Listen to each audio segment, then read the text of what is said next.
көжегім. Бір себет жидек. Баяғыда бір таулы өлкеде Дара мен Анар есімді апалы-сіңлі қыздар өмір сүріпті.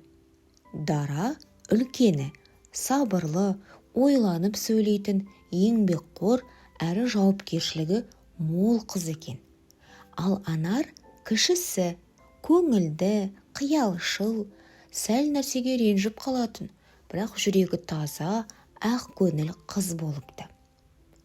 Бір күні күн шуақты болып, анасы екеуіне: «Қыздарым, орман жақта жидек пісіп қалыпты. 2 себет алып, барып жидек теріп келіңдер. Қайтып келген соң тәтті тосап қайнатып берем». Қыздар шаттанып жолға шығады.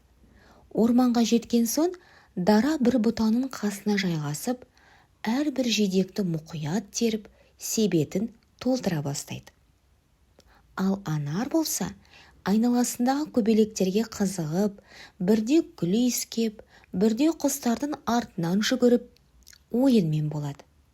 Ол тіпті себетіне бір жидек те салмағанын байқамай қалады. Күн еңкейіп, қайтатын уақытта келеді. Дараның себеті толы, ал Анардың себеті бос. Қайтар жолда Анар көзіне жас алып: «Дара, менің себетім бос қалды. Анашым ренжитін болды», деп күңіренеді.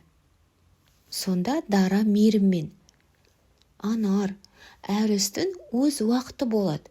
Сен бүгін табиғаттың сұлулығын көріп қуандым дейсің. Енді еңбек етуге үйренеміз. Мен сенің әпкенмін ғой. Бірге болған соң бәрі бөлінуге тиіс», деп себетіндегі жидектің жартысын сіңілісіне салып береді. Анар ұялып: «Келесі жолы мен де саған көмектесем, уәде берем», дейді. Ертеңіне екеуі тағы орманға барады. Бұл жолы Анар өте ынталы, әпкесімен қатар жүріп, тіпті кейде одан да көп теріп қуанады. Екеуінің себеті де толып, бақытпен үйлеріне оралады. Аналары қуанып: «Қыздарым, сендер мені тек тәтті жидекпен емес, татулықтарыңмен де қуанттыңдар. Бірлік бар жерде береке бар. Бауырдың қадірін білсеңдер, алда тек жақсылық күтіп тұрады», деп өз қуанышы мен тілегін білдіреді.